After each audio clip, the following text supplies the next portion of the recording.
saya Nurul Komaria. Kalian semua bisa panggil saya Nurul. Di video ini saya buat untuk memenuhi mata kuliah saya, yaitu perkembangan peserta didik. Di mana di sini membuat video tentang atau bertema COVID-19. Di sini saya mengambil judul, yaitu dengan judul Pandemi Melanda Negeri Kita. Di sini saya sudah menyiapkan beberapa informasi yang sudah saya ambil di internet. Dari sini saya akan menginformasikan terlebih dahulu, yaitu tentang COVID-19 yang muncul di beberapa negara dunia. Tahun 2020 itu merupakan tahun yang berat bagi dunia ketika tiba-tiba muncul wabah COVID-19 yang awalnya muncul secara lokal di Wuhan, Cina, lalu merabak dan memporak-porandakan sendi-sendi perekonomian dunia. Data global per 2 Juni 2020 itu menunjukkan ada 6 juta lebih orang dari 216 negara di dunia terkonfirmasi wabah COVID-19 dan 373 orang diantaranya meninggal dunia. Sedangkan untuk data Indonesia itu menunjukkan ada 27.549 orang yang tersebar di 34 provinsi positif COVID-19 dan 1.663 orang diantaranya meninggal dunia. Ketika COVID-19 mulai muncul pada akhir tahun 2009 dan mulai mewabah dan meledak secara lokal di Cina pada akhir Januari 2020. Kemudian merembet ke seluruh dunia sepanjang bulan Februari hingga akhir Mei ini. Tidak satupun lembaga, think tank, dan pemikir strategis dunia, baik dari pemerintah, swasta, universitas, juga World Bank dan IMF, memperhitungkannya, sehingga outlook perekonomian tahun 2020 dan tahun-tahun setelahnya itu masih diprediksi dengan asumsi normal. Perkembangan krisis kesehatan yang berdampak pada ekonomi dunia ini praktis membuat seluruh negara di dunia harus mundur dengan rencana-rencana strategis yang telah ditetapkan semula, untuk kemudian digantikan kebijakan tanggapan darurat dengan memobilisasi semua sumber daya untuk mengatasi wabah COVID-19. Lembaga mengkoreksi proyeksi terutama tahun 2020 yang kemungkinan akan terjadi perlambatan, resensi, dan bahkan depresi ekonomi. Pembangunan di setiap negara dipastikan terganggu. Masing-masing negara merevisi APBN-nya dan menyediakan alokasi dana yang besar untuk mengatasi wabah corona ini. Mengingat bahwa penyakit yang datang melalui virus corona cukup mematikan. Rata-rata sekitar 3-5% kematian dari korban yang telah terpapar virus. Lalu obat paten belum ditemukan. Maka hanya solusi pencegahan yang menjadi jalan terbaik untuk diupayakan agar masing-masing negara dapat melindungi setiap nyawa warganya. Nah, itu terkait dengan munculnya COVID-19 di dunia. Dan di sini mungkin dari kalian semua sudah mengetahui apa itu coronavirus. Di sini saya informasikan untuk dari coronavirus sendiri atau bisa disebut adalah COVID-19. Ini merupakan keluarga besar virus yang menyebabkan penyakit infeksi saluran pernapasan mulai flu biasa hingga penyakit yang serius seperti Middle East Respiratory Syndrome atau bisa disebut juga penyakit MERS dan sindrom pernapasan akut berat atau Severe Acute Respiratory Syndrome atau bisa disebut juga penyakit SARS. Penyakit ini terutama menyebar di antara orang-orang melalui tetesan pernapasan dari batuk dan bersin. Virus ini dapat tetap bertahan hingga 3 hari dengan plastik dan stainless steel. SARS-CoV-19 dapat bertahan hingga 3 hari atau dalam aerosol selama 3 jam.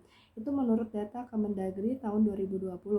Sesuai hal tersebut, coronavirus hanya bisa berpindah melalui perantara dengan media tangan, baju, ataupun lainnya yang terkena tetesan batuk dan bersin tersebut. Di sini ada beberapa tips kesehatan dari saya untuk mencegah terjadinya penularan COVID-19. Ini yaitu yang pertama, di rumah aja. Lalu yang kedua, mengkonsumsi makanan sehat untuk meningkatkan imunitas tubuh. Yang ketiga, kurangi konsumsi alkohol dan minuman bergula. Yang keempat, aktivitas fisik 30 menit per hari. Yang kelima, jika bekerja di rumah, setiap duduk 30 menit istirahatlah. Dan yang keenam, stop merokok. Merokok meningkatkan resiko infeksi dan akan memperparah komplikasi akibat COVID-19. Dan yang terakhir, jika Anda stres, bingung, dan takut, bicarakan perasaan Anda pada orang yang Anda kenal dan dapat dipercaya untuk dapat membantu. Saling menguatkan di antara keluarga, tetangga, dan teman, rasa kasih sayang juga menjadi obat. Beribadahlah, baca buku, dengarkan musik, dan jangan cemas, dengar dan ikuti anjuran pemerintah yang disiarkan resmi setiap hari. Selanjutnya di sini ada informasi dari saya, yaitu untuk cara menjaga kesehatan saat pandemi. Itu yang pertama, menerapkan pola makan sehat. Cara pertama yang perlu dilakukan untuk menjaga kesehatan pandemi adalah dengan menerapkan pola makan yang sehat dan seimbang. Saat melakukan diet sehat, kamu juga membantu tubuh. Semenjak pandemi COVID-19 melanda dunia, salah satunya itu adalah Indonesia, berbagai kebiasaan baru mulai diterapkan hingga menjadi kebiasaan sehari-hari. Mulai dari jaga jarak, rajin mencuci tangan, selalu pakai masker, dan tidak menyentuh area wajah menggunakan tangan. Selain itu, sistem kekebalan tubuh juga perlu ditingkatkan untuk mencegah masuknya virus COVID-19 ke dalam tubuh. Cobalah untuk mengkonsumsi vitamin, makanan sehat, kurangi stres, olahraga, dan tidur yang cukup. Lalu yang kedua yaitu adalah hindari stres. Menurut Dr. Matteo Valenti, ahli penyakit dalam asal Beaumont, Amerika Serikat, mengurangi stres adalah salah satu komponen terpenting untuk menjaga kesehatan tubuh. Melakukan hal-hal seperti olahraga, meditasi, dan ibadah dapat membantu menjernihkan pikiran sehingga tubuh dapat beristirahat. Mengurangi stres sehingga Anda dapat fokus pada hidup sehat adalah hal yang penting. Itu kata Dr. Valenti. Yang ketiga yaitu adalah tidur yang cukup. Bagi kebanyakan orang dewasa, tidur yang dibutuhkan adalah 7 hingga 8 jam. Sedangkan anak-anak membutuhkan waktu tidur yang lebih banyak. Tidur yang baik memungkinkan tubuh untuk meremajakan sel-sel dan melawan infeksi virus bersama dengan pola makan yang baik dan seimbang. Dan yang keempat itu makan banyak buah dan sayuran. Mengkonsumsi berbagai macam buah dan sayuran harus memberikan cukup seng, vitamin D, mineral, serta vitamin penting lainnya untuk mendukung sistem kekebalan tubuh. Hal ini bisa mencegah masuknya virus ke dalam tubuh. Dan yang kelima itu menjaga berat badan. Untuk menjaga berat badan, Dr. Wendy Miller dari Beaumont Weight Control Center itu menyarankan agar menjauhi makanan olahan seperti kerupuk, keripik, roti, dan permen, serta makanan yang digoreng. Mengkonsumsi makanan rendah lemak serta sayuran dan buah dapat membantu berat badan terjaga. Selanjutnya, ada juga menurut Dr. Miller, makanan olahan tidak akan membuat Anda kenyang, justru membuat Anda ingin makan lebih banyak. Hal ini bisa memicu kenaikan berat badan. Dan yang keenam yaitu adalah olahraga. Aktivitas fisik selama 30 menit hingga 60 menit secara rutin akan membantu tubuh Anda berfungsi dengan baik. Tidak perlu dilakukan secara berlebihan karena terlalu banyak olahraga dapat memberikan efek yang tidak baik bagi tubuh. Dan yang terakhir yaitu adalah perbanyak minum air putih. Rajin minum air putih ini dapat menjaga hidrasi agar tubuh tidak kekurangan cairan. Kekurangan cairan atau dehidrasi bisa membuat tubuh menjadi lemas bahkan pingsan. Nah, di sini juga saya akan meng-share pengalaman saya selama pandemik, yaitu terutama pada perkuliahan dan juga pekerjaan saya sendiri. Dan untuk dari perkuliahan ini yang kita perlu ketahui, semenjak COVID-19 melanda Indonesia, itu berbagai aktivitas itu dilakukan di rumah, dari mulai pembelajaran, bahkan juga perkantoran, sehingga memungkinkan aktivitas kita itu lebih banyak di rumah. Nah, mungkin untuk pengalaman ini banyak saya share itu di pekerjaan, yaitu terutama di bagian komunikasi. Di sini saya merupakan karyawan swasta yang bekerja di salah satu perusahaan komunikasi di Indonesia. Yang perlu kita ketahui untuk komunikasi sendiri itu merupakan salah satu sektor esensial, di mana untuk sektor esensial ini tidak diperwajibkan untuk bekerja di rumah. Dari sini saya berbagi pengalaman saya sendiri, yaitu ketika saya berangkat dari kantor itu menurut saya cukup sedikit merepotkan karena beberapa banyak aturan yang harus dipenuhi ketika kita menuju perkantoran. Contohnya yang biasanya saya menaiki atau bertransportasi dengan busway itu ketika dalam COVID-19 ini dimana kan sudah masuk ke PPKM ya.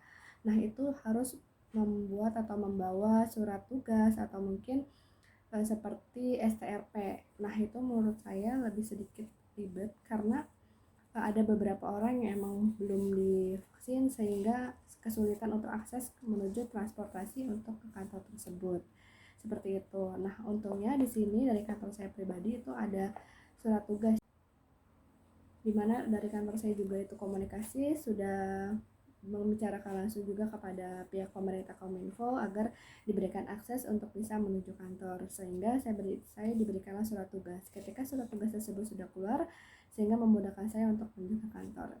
Ya, saya rasa itu mungkin sedikit lebih ribet ya, karena sesuai dengan aturan pemerintah juga kita harus mengikutinya dan harus beberapa syarat agar kita bisa menaiki transportasi umum tersebut. Seperti itu sedikit pengalaman saya yang saya alami ketika di masa pandemi di saat saya kerja. Selanjutnya yaitu adalah ajakan vaksin, di mana sejak corona ini ada, yaitu pemerintah berlomba-lomba untuk membuat imunitas kita itu lebih baik, seperti memberikan beberapa obat atau suplemen yang lain, dan juga termasuk vaksin di sini. Untuk vaksin sendiri di sini sebenarnya dari saya juga sudah melakukan vaksinnya sendiri.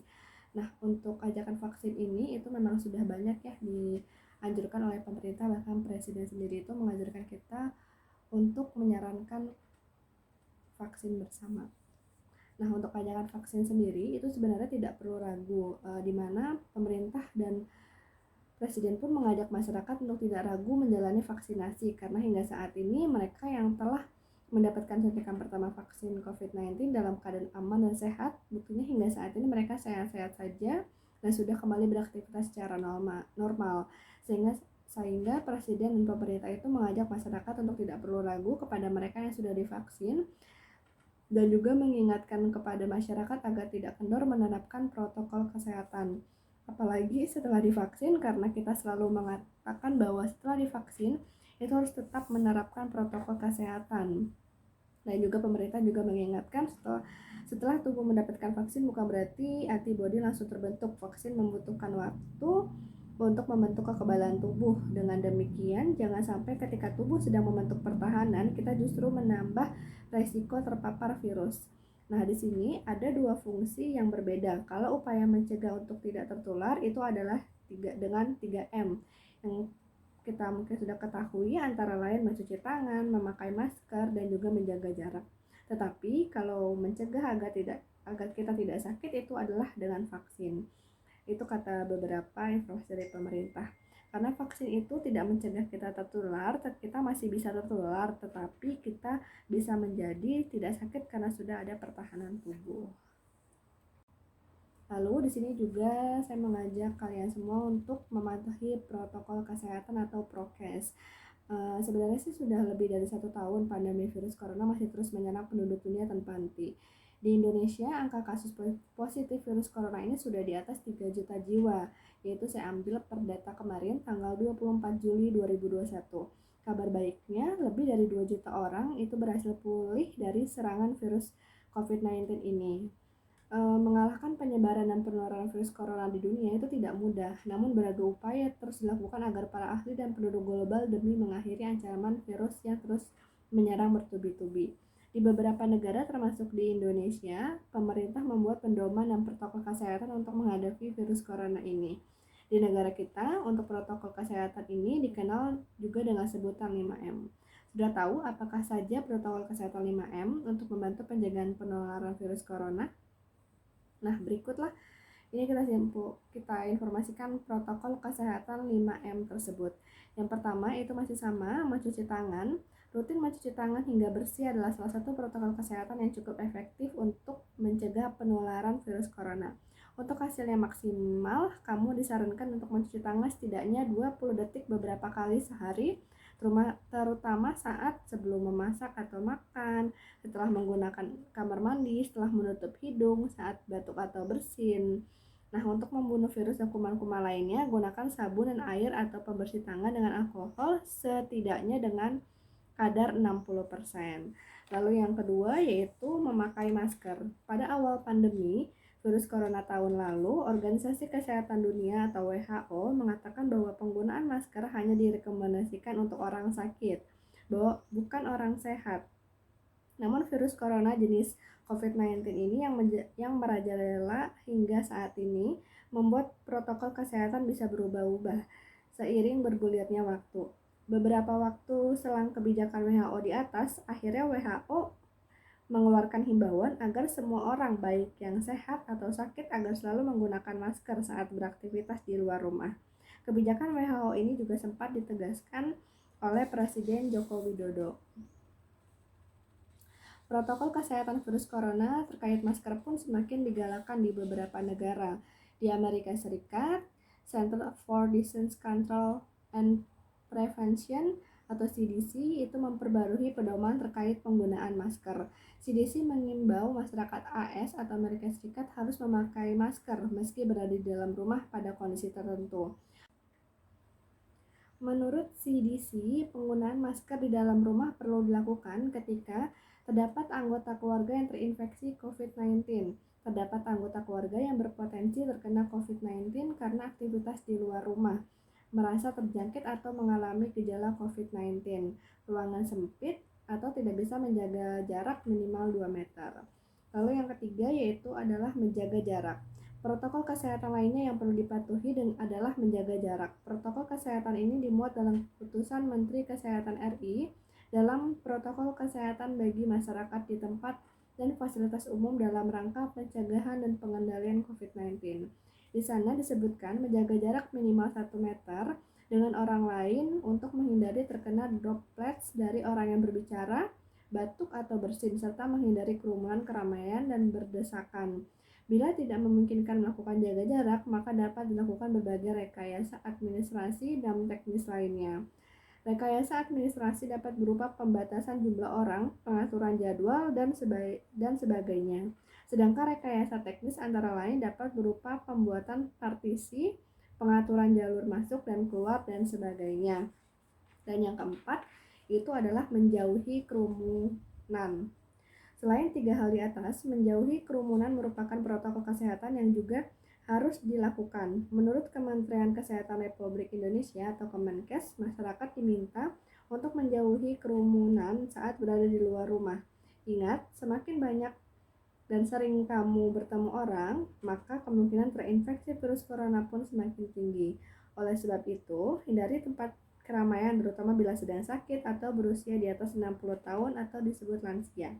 Menurut riset, lansia dan pengidap penyakit kronis memiliki risiko yang lebih tinggi terserang virus corona. Dan yang terakhir yaitu adalah mengurangi mobilitas. Virus penyebab corona itu bisa berada di mana saja. Jadi semakin banyak dirimu menghabiskan waktu di luar rumah, maka semakin tinggi pula terpapar virus jahat ini. Oleh karena itu, bila tidak ada keperluan yang mendesak, tetaplah berada di rumah. Menurut Kemenkes, meski sehat dan tidak ada gejala penyakit, belum tentu dirimu pulang ke rumah dengan keadaan yang masih sama. Pasalnya, virus corona dapat menyebar dan menginfeksi seseorang dengan cepat.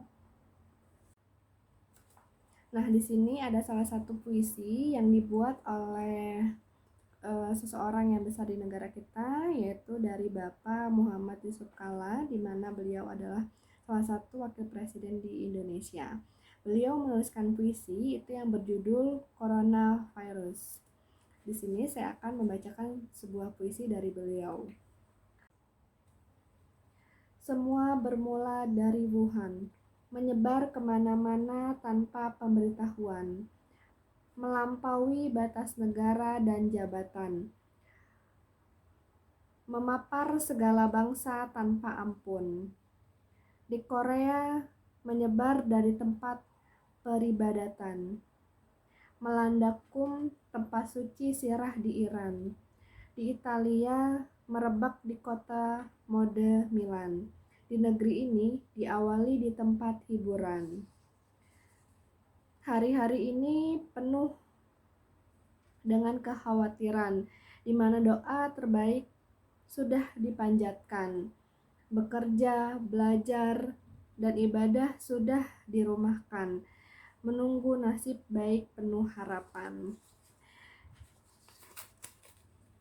Ya Tuhan, berilah kepada para ahli kemampuan untuk menemukan yang dicari obat, dan vaksin. Sebagaimana janjimu bahwa semua penyakit ada obatnya, agar kami dapat beribadah lagi di masjid dengan gembira. Kepada bangsa, bersatu dan penuh semangat, semua dapat membantu sesuai kemampuan. Bagi yang ahli, membantu yang sakit. Bagi yang mampu, membantu yang rentan. Itulah beberapa ungkapan yang saya bisa sampaikan dalam video ini, yang dimana tentu saja ada kesan dan pesannya juga yang saya ingin sampaikan. Semoga pesan saya kepada masyarakat dan warga negara Indonesia supaya kita bisa mematuhi protokol kesehatan agar semua pandemi ini cepat berlalu, terutama pada pemerintah dan juga Bapak Presiden bisa mengatasi wabah COVID-19 ini agar kita semua bisa kembali normal. Amin. Itulah paparan saya tentang pandemi COVID yang melanda di negara kita yang saya bisa sampaikan melalui video ini. Semoga video ini dapat membantu teman-teman sekalian dan mohon maaf apabila ada kesalahan dalam pengucapan kata-kata. Itu saja yang bisa dapat saya sampaikan, kurang lebihnya mohon maaf. Jangan lupa semuanya menjaga protokol kesehatan dan juga tetap semangat dan tetap sehat. Wassalamualaikum warahmatullahi wabarakatuh.